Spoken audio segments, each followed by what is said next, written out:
Thank you for clicking on the YouTube channel, Nerds in the Hood. What is up, YouTube?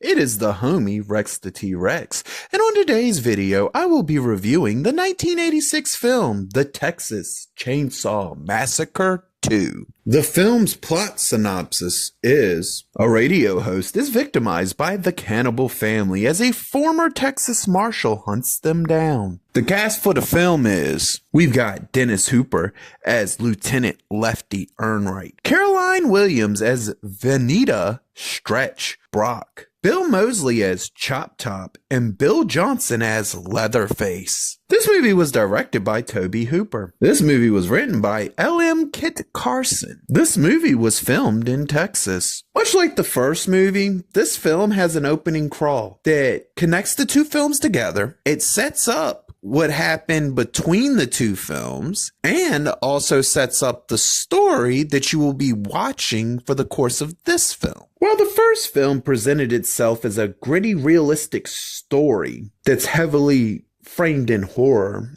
this movie is not what the first movie was. This movie embraces a more goofy comedic tone over its horror tone. The horror is there, but it's not there a lot, and the more goofiness stuff takes over the majority of the film. So realistically, we start this movie and get through the course of this movie with a completely different tone from the original, and now we have more jokes. For this movie, they try to give Leatherface more of a personality, but it really doesn't work with the character at all, and it kind of just takes him from being the hulking, creepy-ass monster he is in the first film to a more humanized character that's pretty much used to be the butt of a lot of jokes in this movie. There's a few times in this movie where shit just gets very weird in a very unnecessary way, and yeah, it doesn't really do anything for the movie. It's just there. This movie has some really good effects that still look pretty damn good to this day.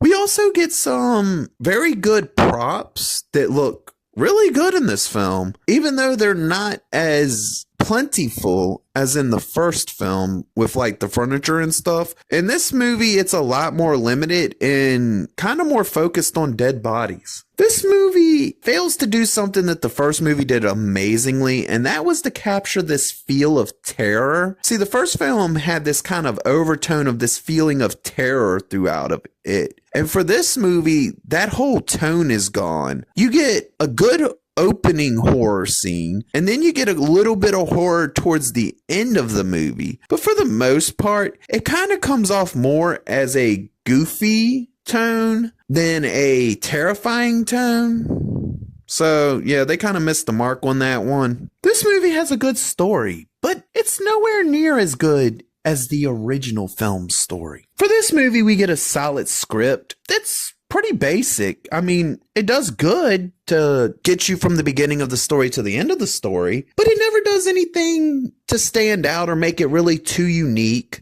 Realistically, for the most part, when it comes to the script and the story for this movie, they kind of try to play it safe, and you can tell it. In this movie, we do get some good kills, but weirdly enough, it is less kills in this film than there were in the original movie, with this movie having a much more heavier focus on the story that revolves around the ex-Texas Marshal and the radio DJ. Beyond that, we get a kill here, a kill there. Not a whole lot, not too many. We do get a couple that they do stand out because, like I said, when you only got a couple kills in the film, they're gonna stand out when you do get them. But beyond that, like I said, this movie kind of forgot it was a horror film. And yeah, it even shows in the kills. This movie has some good acting in it, but the real scene stealer for this movie is Bill Moseley as Chop Top. This motherfucker, man, can act his fucking ass off, and for some odd weird reason manages to play these kind of psychotically crazy ass characters perfectly. And here's the even weirder part: the dude seems like a really nice dude in the interviews I've seen him do. So yeah, the man's a fucking amazing actor when it comes to portraying batshit crazy characters and just landing it every damn time. This is one of them films that you can tell it is an 80s movie. you can tell that it was definitely made in the 80s, and you can see the 80s stamp all over this damn movie. I guess what I'm trying to say is it does amazing at being an 80s film, even with all the weird ass shit that happens in the movie. This movie has a good soundtrack that does its job in every scene that it's a part of. Now, I will say that it ain't one of those